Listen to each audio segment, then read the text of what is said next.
privilegio de nuevo estar con ustedes esta noche. Gracias por la oportunidad que primeramente el Señor nos ha concedido de poder terminar el estudio que comenzamos el miércoles recién pasado. A veces, y escuchando lo que se comenta en las oraciones, sabemos de que muchos de nuestros hermanos pasan por tiempos difíciles y es que no debemos en realidad ignorar que estos son tiempos de dificultades, de pruebas. Y muchas veces nos sentimos como un pequeño islote alrededor de un océano donde ese océano embiste a esa pequeña isla y pasan tormentas y acaba la tormenta y de repente viene otra tormenta. Y a veces nos sentimos que así pasa en nuestras vidas. Pero como esa isla, también nosotros debemos de entender de que debajo de lo que se ve en la superficie del agua, abajo hay probablemente una tremenda montaña que nos sostiene a todos.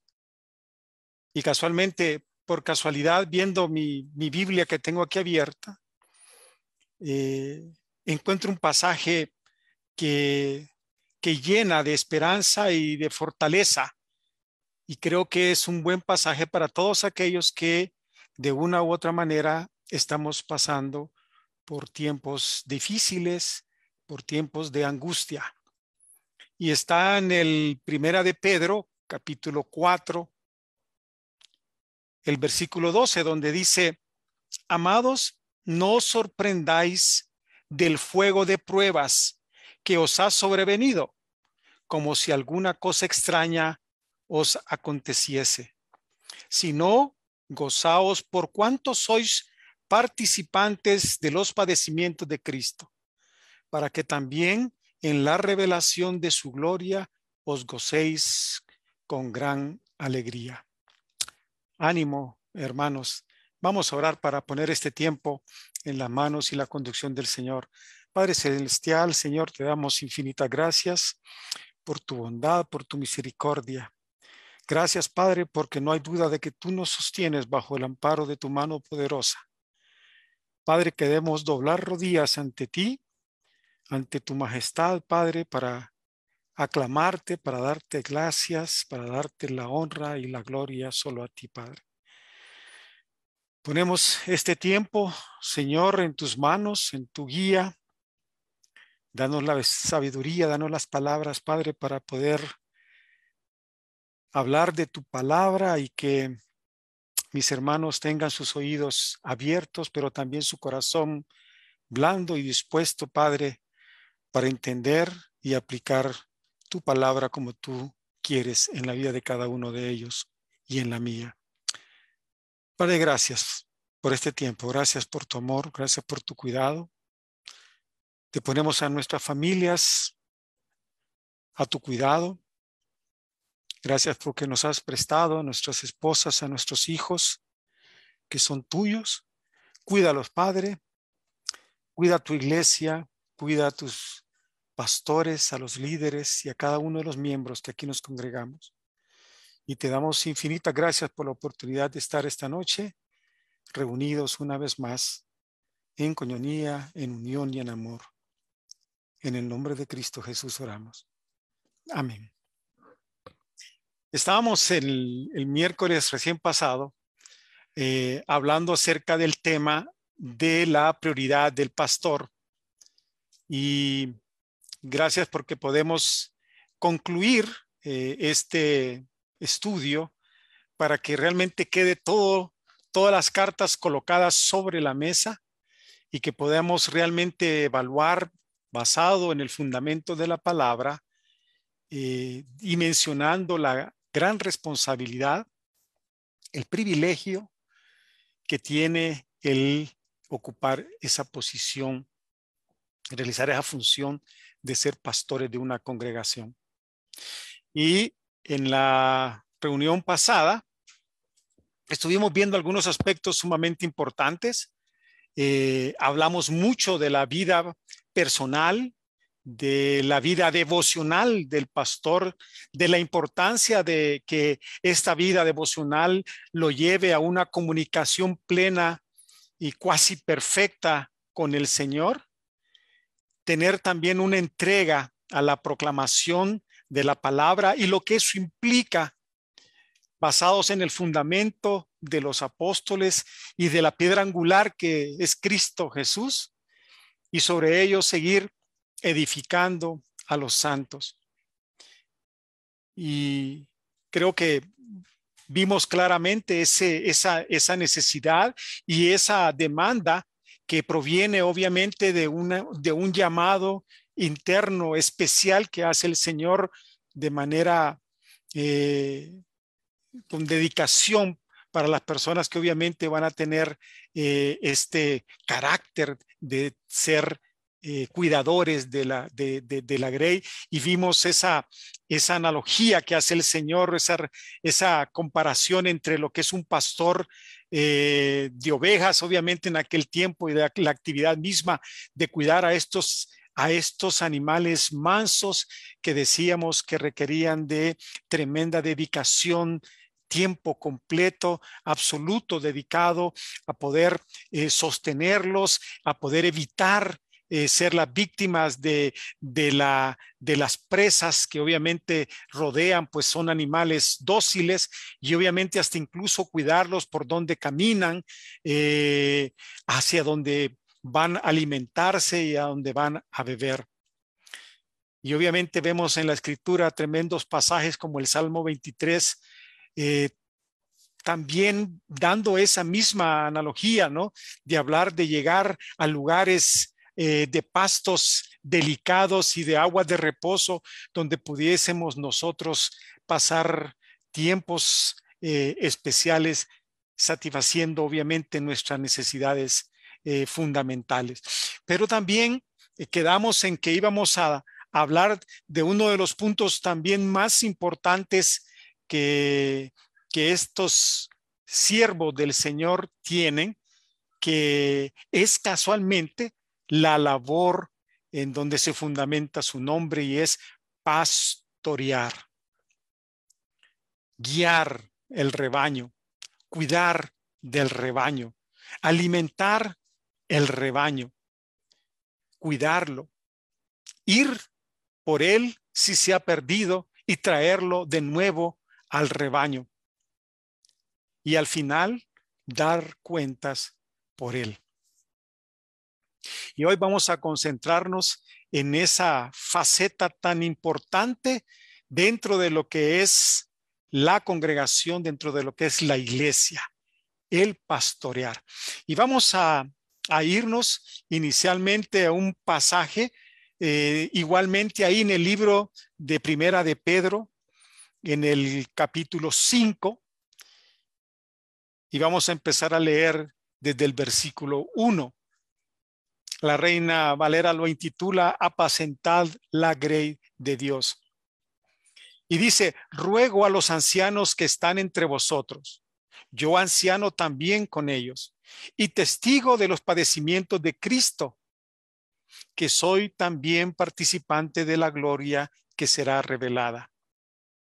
Apacentad la grey de Dios que está entre vosotros, cuidando de ella, no por fuerza, sino voluntariamente, no por ganancias deshonestas, sino con ánimo pronto, no como teniendo señorío sobre los que están a vuestro cuidado, sino siendo ejemplos de la grey. Y cuando aparezca el príncipe de los pastores, vosotros recibiréis la corona incorruptible de gloria. Creo que aquí está bien claramente, Pedro define claramente lo que significa el pastorear o apacentar la grey de Dios. Y la grey de Dios somos todos nosotros. Somos los cristianos actuales que estamos en las iglesias, en la Iglesia Universal, y también aquellos que están perdidos aún y que también es responsabilidad del pastor ir a buscarlos y traerlos.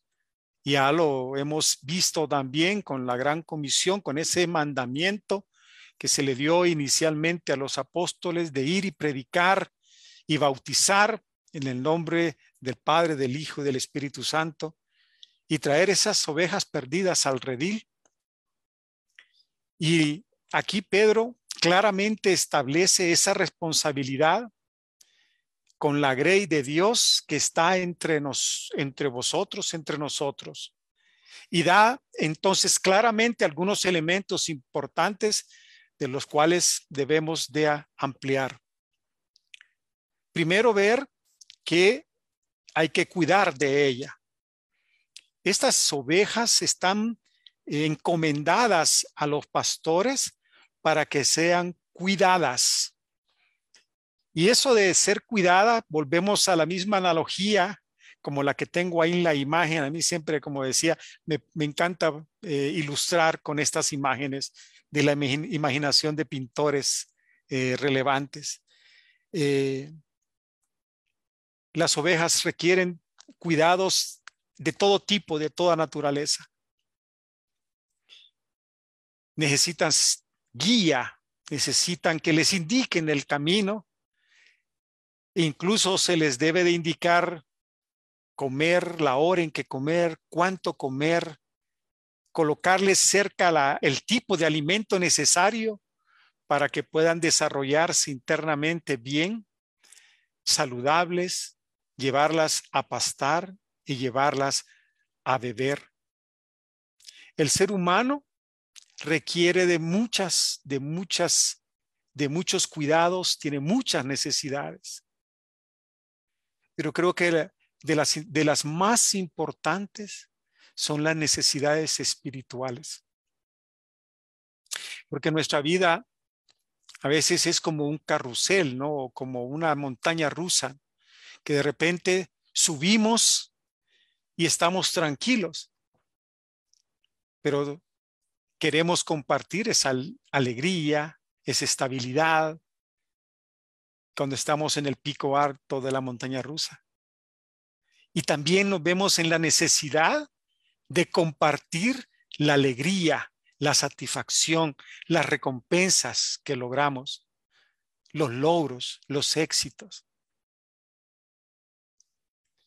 Y siempre recurrimos al pastor y a nuestros hermanos también. Pero también en nuestra vida encontramos las etapas de la bajada de la montaña rusa. Y en ese momento es cuando más se despliegan las necesidades más profundas, como por ejemplo el dolor, el consuelo, la fatiga, la depresión, el oprobio. Y también necesitamos del apoyo, de la mano, del brazo, del hombro. Y gracias a Dios que ahí está el pastor. Como también en la familia, como lo decíamos. Yo miro a mis hijas cuando algo les pasa, cuando algo necesitan. Ahí está su pastor. Ahí está su padre, que puede consolarlas, que puede confortarlas, que puede animarlas. El ser humano, realmente, hermanos, es como una oveja. Somos tan débiles, estamos supeditados a que nos hagan daño tantas cosas. Miren ahorita cómo nos mantiene un pequeño virus, como es el COVID-19, a toda la humanidad.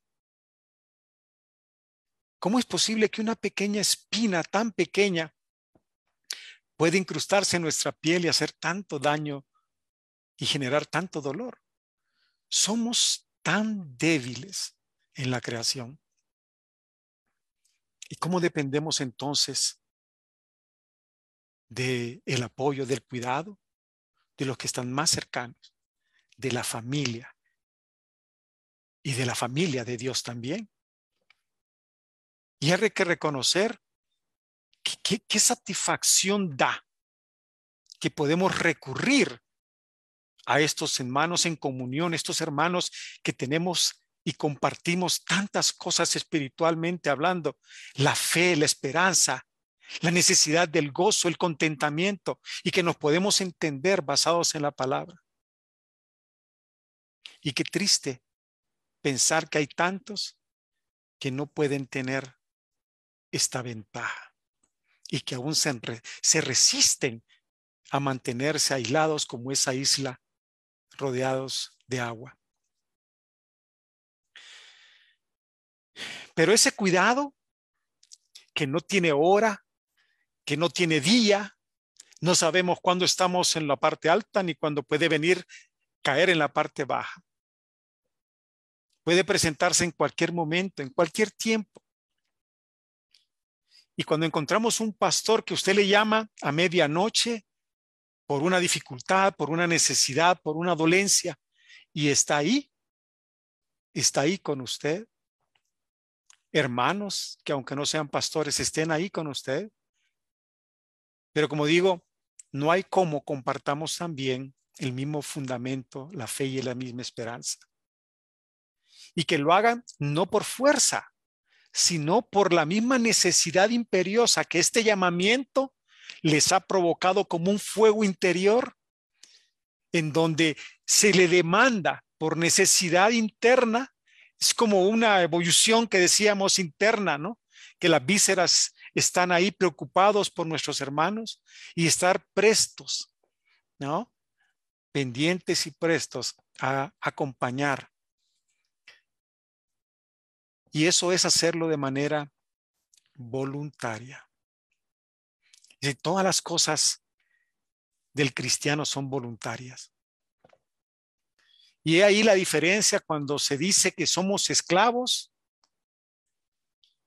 y somos esclavos de Cristo, pero hay una diferencia entre los esclavos del pasado que eran sometidos normalmente con violencia y que en contra de su voluntad eran obligados a servir, sino que nosotros voluntariamente nos sometemos para servirle al Señor. Y aunque sea la misma palabra de esclavo, de siervo, hay una implicación profunda cuando yo lo hago por mi propia voluntad, por mi propia satisfacción de hacerlo. Y esa es la misma relación que se da con el Señor, al cual le debemos temor, pero no es un temor de miedo, es un temor reverencial, de reverencia, voluntario, en amor. Y eso es algo que solo nosotros podemos entender y compartir. Y luego dice, no por ganancias deshonestas. No por ganancias deshonestas implica una motivación especial que podríamos hablar desde el punto de vista económico, pero muchas veces también hay otro tipo de intereses ocultos que tampoco no son honestos. Y el ser humano está muy allegado a esa posibilidad, como por ejemplo la misma necesidad de tener algún tipo de estímulo externo, de trato especial, de orgullo y otros sentimientos que pueden aflorar en una persona para tener un puesto preeminente, ¿no? No solamente tiene que ver las ganancias deshonestas, pero Pablo nos da un ejemplo antes de continuar, haciendo un paréntesis sobre este aspecto de qué es lo que realmente me motiva a realizar algo, como por ejemplo el pastorear o cualquier otra actividad que normalmente podamos hacer, como un negocio o buscar un trabajo o cambiar un trabajo, etcétera. Y eso lo podemos ver en 2 Corintios, un ejemplo que nos da Pablo. Vamos a irnos a 2 Corintios, en el capítulo 12, en los versículos del 14 al 19. Y le dice en esta carta a Pablo a los Corintios: ya estoy preparado para hacerles mi tercera visita, y tampoco ahora les seré una carga. Yo no busco lo que ustedes tienen, sino a ustedes mismos, porque son los padres quienes deben juntar dinero para los hijos y no los hijos para los padres. Y yo de buena gana gastaré todo lo que tengo, y aún a mí mismo me gastaré en bien de ustedes. Si yo los quiero más y más, ¿me amarán ustedes cada vez más? Y las palabras de Pablo son contundentes. Decir, no quiero ser una carga, ¿verdad? No pretendía eso en ningún momento, y aclara que si hubo algún motivo por el cual se interpretara así, o que alguno de sus colaboradores hubiesen usado para su beneficio, no era lo que se andaba buscando. Pero también debemos de reconocer que también es parte de nuestra enseñanza entender que también el pastor tiene que vivir, y que, como ya hemos visto, a veces demandan de todo su tiempo como para que no puedan hacer otra actividad para poder subsistir. Y entonces se le asigna una ofrenda o un salario, porque la Escritura lo dice, que es necesario que se le asigne un salario honesto, un cuidado, porque reconocemos que tiene una familia y que tiene que subsistir como todos los demás. Y digno trabajo tiene, y digno entonces demanda de los que recibimos de él contribuir con nuestros diezmos, con nuestras ofrendas, para que se le dé un salario digno. También lo dice la Escritura.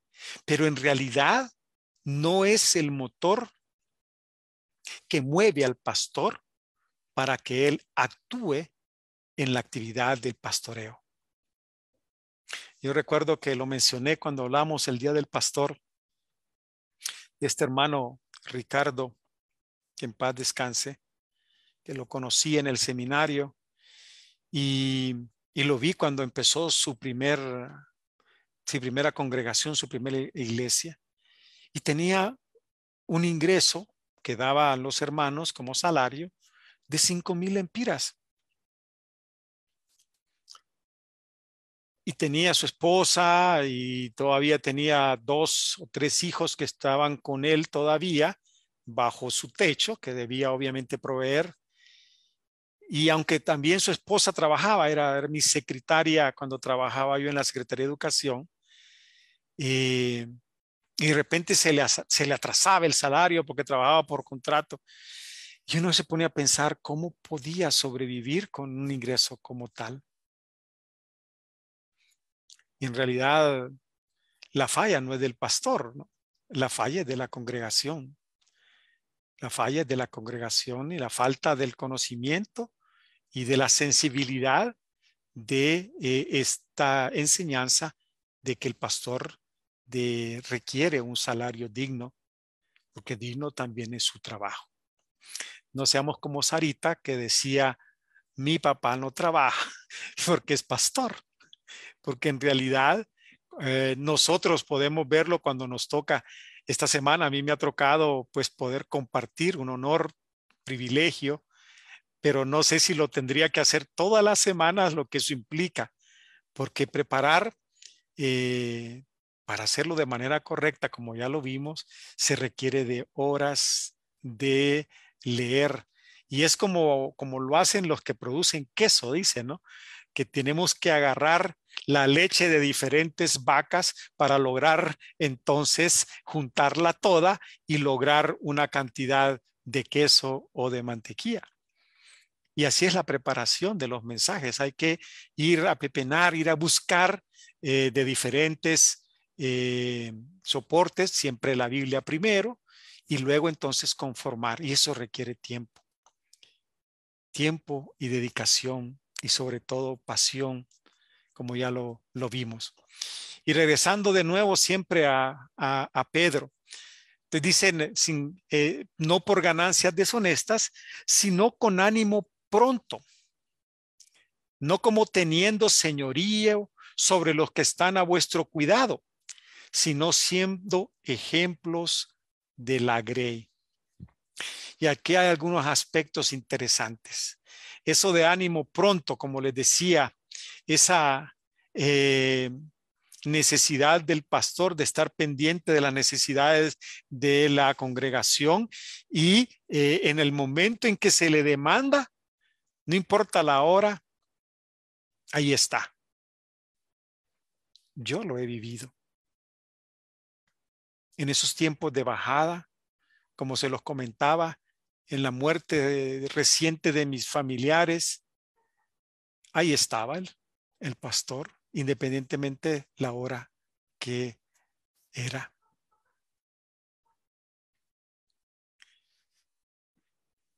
Otro, ampliar un poquito acerca de esto, de tener señorío.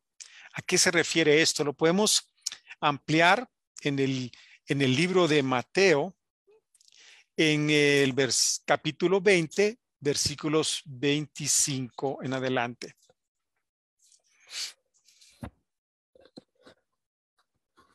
Pero Jesús los llamó y les dijo: ¿cómo ustedes saben, entre los paganos los jefes gobiernan con tiranía a sus súbditos y los grandes hacen sentir su autoridad sobre ellos? Pero entre ustedes no debe ser así. Al contrario, el que entre ustedes quiera ser grande deberá servir a los demás. Y el que entre ustedes quiera ser el primero deberá ser su esclavo. Porque del mismo modo, el Hijo del Hombre no vino para que le sirvan, sino para servir y para dar su vida en rescate por una multitud. Qué tremendo. Y aquí se refiere a los paganos y su forma de gobernar. Y cuántos ejemplos tenemos de esto, ¿no? Decir, y no tenemos que hablar de autoridades del gobierno o de instituciones, sino incluso cómo gobiernan su propia casa. Porque hay quienes gobiernan casa de manera como tiranos, como teniendo señorío de su esposa y de sus hijos. Y como dice aquí la palabra, eso está hecho para los paganos, porque los cristianos debemos de ser todo lo contrario. Somos antagonistas de eso. Y más bien debemos de ser totalmente diferentes, sutiles, no ásperos, suaves.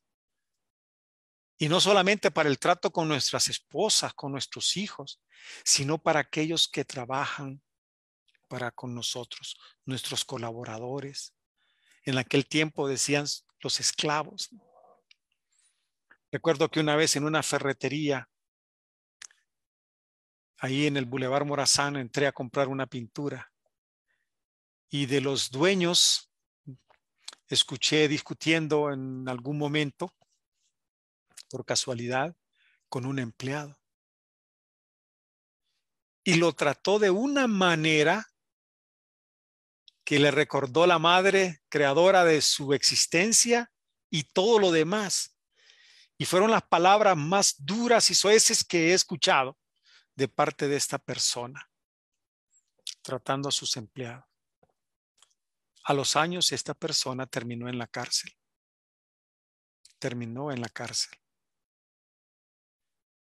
Pero realmente, ¿cómo estamos nosotros?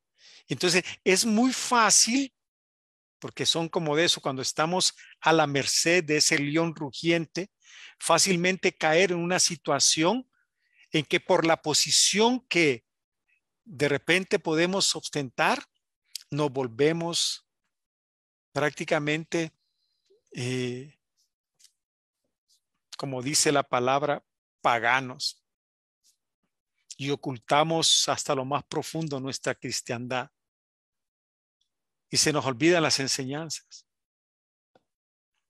Entonces, primeramente se le demanda al pastor, y eso es lo difícil, ¿no? Que cuando nosotros vemos en aquellas grandes iglesias, no con sentido de criticar a ninguna denominación o algún pastor o alguna inmensa de esas iglesias, pero nosotros vemos de manera tan arrogante a los pastores que se dirigen a su congregación, y no digamos pastoras que también lo hacen, ¿no?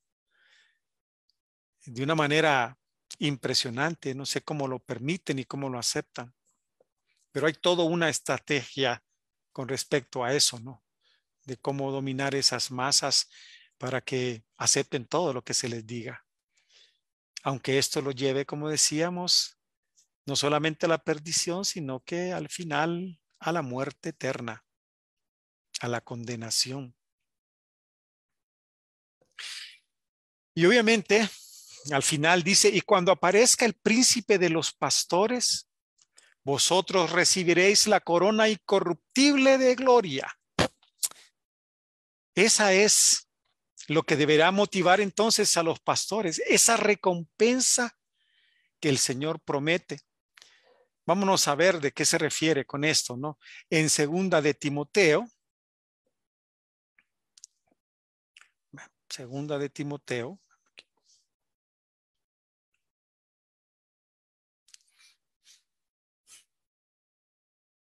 el capítulo 8, 4, versículo 8. Ahora me espera la corona merecida que el Señor, el juez justo, me dará en aquel día. Y no me la dará solamente a mí, sino también a todos los que con amor esperan su venida gloriosa. Y esta pequeña corona nos recuerda como por ejemplo cuando se dieron el inicio de las Olimpiadas, ¿no? En Grecia, cuya recompensa para los mejores atletas, los que lograban alcanzar el primer o los primeros lugares en las competencias, que lo que recibían era una pequeñita ramita, ¿no? Que era colocada alrededor de la cabeza. No eran medallas de oro ni grandes trofeos de oro. Eran plantas que se marchitaban y que duraban poco. Pero al final, lo importante es el reconocimiento de que habían logrado lo que se les había demandado en los primeros lugares. Llegaron a la meta de primero los que corrían. Y ese reconocimiento tiene implicado tremendas cosas. Ahora les dan dinero y otro montón de cosas, no menos a los que me acuerdo cuando dijeron cuánto le habían dado a un medallista olímpico cubano, ¿no? Y unas pequitas cosas materiales, ¿no? Pescado y unas Coca-Colas. Pero realmente el reconocimiento del logro, imagínense ustedes cuando estemos todos en el cielo, que sean llamados aquellos siervos por el Señor mismo y que sean reconocidos por lo que hicieron, aunque sea con una pequeña corona. Pero eso va a ser algo impresionante y por algo serán premios, por algo serán premios. Pero obviamente no todo es como se pinta, desgraciadamente, en el pasado y en la actualidad. Así que nos vamos a ir a Ezequiel en el capítulo 34 de Ezequiel, este profeta que habló en nombre de Jehová y establece una profecía contra los pastores de Israel de aquel tiempo. Es largo todo el capítulo 34, pero creo que podemos nada más leer un segmento para darnos cuenta lo que el Señor hace con aquellos que le fallan teniendo este privilegio. Dice el capítulo 34, vino a mí palabra de Jehová diciendo, hijo de hombre, profetiza contra los pastores de Israel. Profetiza y di a los pastores, así ha dicho Jehová el Señor, ay de los pastores de Israel que se apacientan a sí mismos y no apacientan los pastores a los rebaños. Coméis la grosura y os vestís de la lana, la engordada degolláis, mas no apacentáis a las ovejas. No fortaleciste los débiles, ni curaste la enferma, no vendasteis la perniquebrada, no volvisteis a redil la descarriada, ni buscasteis la perdida, sino que os habéis enseñoreado de ellas con dureza y con violencia. Y andan errantes por falta de pastor, y son presa de todas las fieras del campo, y se han dispersado. Y más adelante, imagínense qué tremendo que el Señor les dice, ustedes no han cumplido todo lo que hemos estado hablando. Es más, se han alimentado de ellas y de las más gordas y han usado sus lanas para vestirse. Han usufructuado de ellas mismas, pero no han cumplido con cuidarlas, con pastorearlas, siendo pastores de aquel tiempo de Israel. Pero no cambia y es aplicable hoy también. Por eso, como ovejas, no tenemos que preocuparnos quién pone el pastor ni quién lo quita. No nos corresponde, no le corresponde a las ovejas esa preocupación o si está haciendo bien o no su trabajo. Quien lo va a demandar es el Señor mismo. Y miren lo que les dijo en aquel tiempo a los pastores de Israel. Y dice, así que ha dicho Jehová el Señor, he aquí, yo estoy contra los pastores y demandaré mis ovejas de su mano y les haré dejar de apacentar las ovejas. Ni los pastores se apacentarán más a sí mismos, pues yo libraré mis ovejas de sus bocas y no les serán más por comida.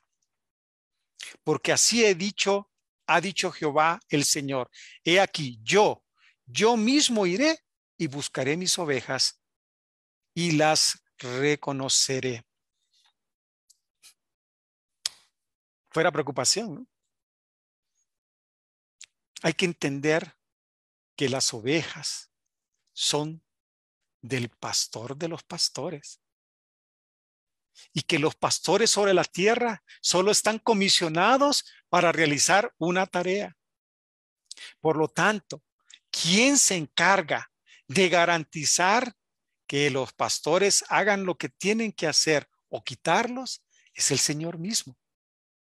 ¿Cuándo? Eso es un asunto del Señor. Pero aquellos que están utilizando los púlpitos, las iglesias, para engordarse a sí mismo en su alimento y en lo que visten, y no están haciendo su labor de pastorear, el Señor es el que va a demandarles.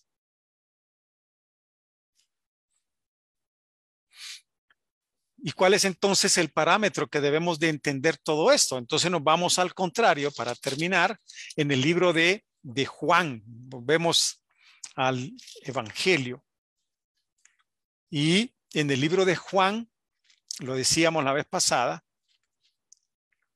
en Juan, en el capítulo 10, tenemos lo contrario de lo que dice Ezequiel. Y ahí encontramos la narración donde yo soy el buen pastor. Y Juan está describiendo las palabras de nuestro Señor Jesucristo. cuando dice, yo soy el buen pastor. Así como mi padre me conoce a mí y yo conozco a mi padre, así también yo conozco a mis ovejas y ellas me conocen a mí. Por lo tanto, el pastor debe tomar tiempo para conocer a sus miembros. Y eso se hace a través de la visitación, que es una tarea importante también del pastor. Mantener una comunicación permanente y constante. Saber dónde viven, saber cómo viven, conocer su ambiente, conocer a sus hijos, a sus padres, a lo que se pueda. Porque solo a través del conocimiento de ellos se puede hacer lo siguiente que la misma escritura nos dice y que dice en Juan 10:3. A sus ovejas llama por su nombre. Esto implica simple y sencillamente ese conocimiento. Cuando usted sabe el nombre de las personas, y es un tremendo don, creo yo, no sé, o una habilidad especial, porque muchos no tenemos, algunos que ya nos está persiguiendo el alemán, ¿no? El Alzheimer. Nos es difícil recordar los nombres de todos, y si estamos hablando de grandes congregaciones, peor. Cuando estaba estudiando en México, la segunda vez estaba estudiando en Puebla, me fui un tiempo para allá, y me habían recomendado aquí un pastor, Pastor Martínez, en paz descanse, una iglesia que se llamaba Torre Fuerte en Puebla. Ustedes saben que México es un país católico, eminentemente católico, y no es fácil encontrar una iglesia, y peor buena y de buena doctrina. Y me costaba porque era un lugar bien aislado y había que caminar. Caminaba mucho el domingo, me agradaba eso. 5, 7, 8 kilómetros para llegar a la iglesia. Y cada uno de los cultos, habían 2 cultos en la mañana, eran alrededor de 1,500 personas en cada culto. Y mientras estaba en un culto, había una escuela dominical. Después de la escuela dominical, mientras terminaba el primer culto y escuela dominical, podía ir al segundo culto. Y estuve algunos meses en esa iglesia. Y le voy a confesar que no conocía al pastor. Y algunos me decían, es aquel chaparrito que está allá, aquel señor que está allá, porque la tarima era bien alta y en el estruendo de la música y su prédica, nunca estreché su mano, nunca lo conocí. Desde ese momento decidí que las iglesias que debía de visitar debían de ser menos de 100 personas. Y cuando con mi esposa estuvimos viviendo en España, encontramos un pequeño refugio de una iglesia como de 70 miembros, con un pastor y una esposa de pastor, pastores verdaderos, que impactaron nuestra vida, ¿no? Una iglesia pequeña. Nos costó encontrarla, pero gracias a Dios la encontramos, aunque visitamos algunas otras que fueron hasta también de espanto. Pero ¿cómo es posible que sin conocer al pastor y el pastor a sus ovejas podamos conocer su nombre o más allá de eso? 4 puntos importantes que dice en el mismo pasaje. Primero, oír la voz y reconocer la voz, como lo dice el Señor en estos pasajes. ¿Cómo hacemos para que podamos conocer la voz de nuestro pastor? Porque no solamente es de reconocerla como el tono, sino que entender que sus palabras son las que guían y me motivan a la acción y a la reacción. El pastor debe ser el vocero de Dios, debe hablar con autoridad y con claridad, compasivos y comprensivos. Debe también saber escuchar. Eso nos dice el pasaje. Y también dice el pasaje que el Señor va delante de ellas, va delante de ellas. Y para ir adelante significa, tiene otras implicaciones, ¿no? Vamos a leer el pasaje para terminar. En el libro de Juan, el capítulo 10, decíamos.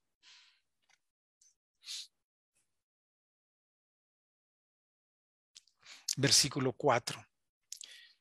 Y cuando ya han salido todas, habla del redil, camina delante de ellas y las ovejas lo siguen porque reconocen su voz. En cambio, a un desconocido no lo siguen, sino que huyen de él porque desconocen su voz.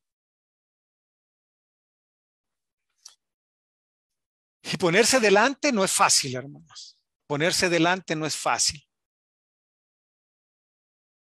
Porque es el que guía. Recuerdo que una vez andábamos cazando ahí en las montañas, hay unas sierras de Guerrero en México, con unos amigos, y de repente cayó una tormenta impresionante y cada quien andaba una lucecita, un foco aquí en la frente, en la montaña, en la selva, ¿no?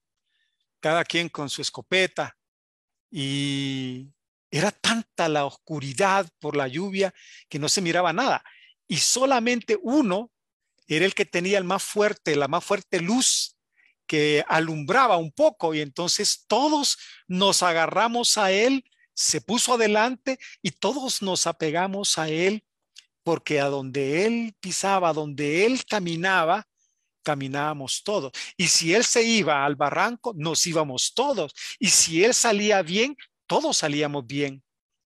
¿Por qué? Porque él era el ejemplo a seguir.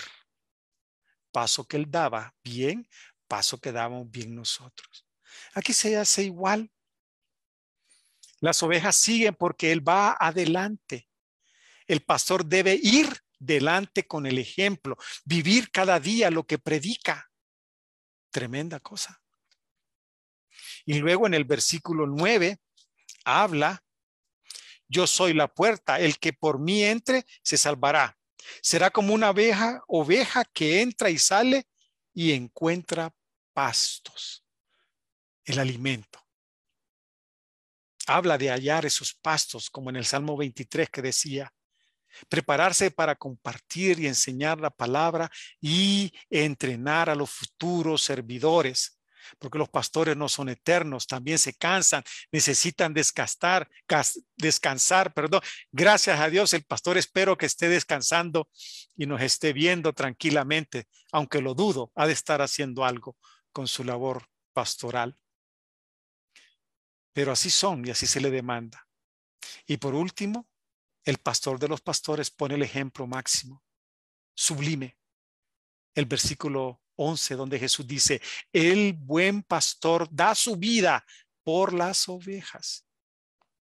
El pastor no es que se le demanda que muera físicamente, sino que sobre sus prioridades el pastor debe de sentir como propias las necesidades y problemas de su congregación. Solo así es como podemos entender la magnitud de lo que implica ser un pastor. Y no digamos ser un buen pastor. Bendiciones y gratitud para los pastores de nuevo. Gracias, mis queridos hermanos y hermanas, por haberme tenido la paciencia de escuchar apasionadamente, porque de repente me apasiona y me sale estas palabras, y reconocer lo que tenemos, nuestros pastores, y también reconocer lo que eso nos demanda, principalmente a los hombres, pastoreando nuestras propias familias. Gracias a Dios porque tenemos una iglesia como la que tenemos. No nos cansamos de ponerla en sus manos, bajo su protección y bajo su dirección. Vamos a orar con gratitud por este tiempo. Gracias por su paciencia y gracias por la palabra que es tan alimentadora en todos los sentidos de nuestra vida. Padre Celestial, gracias te damos por este tiempo hermoso. Gracias por tu palabra, porque encontramos ahí piedras preciosas, plata, oro, esmeralda, Señor. Gracias porque podemos escudriñar en ella, Padre, y encontrar dirección y el camino para nuestra vida. Te ponemos de nuevo el consuelo, la sabiduría, la fortaleza para afrontar las tormentas, Padre. De ti y en ti descansa nuestra paz y nuestra tranquilidad. Ponemos en tus manos nuestra vida y lo que ya se oró también por lo que va a acontecer en este país. Pero nosotros no dependemos de eso. Eres de ti quien va a sostener con tu mano poderosa nuestras vidas. Gracias, Padre. Infinitas gracias. Muy agradecido, Señor, por tu palabra. y por tu misericordia. En el nombre de Cristo Jesús oramos y pedimos tremendas bendiciones para cada uno de nuestros hermanos y de los que nos están escuchando esta noche.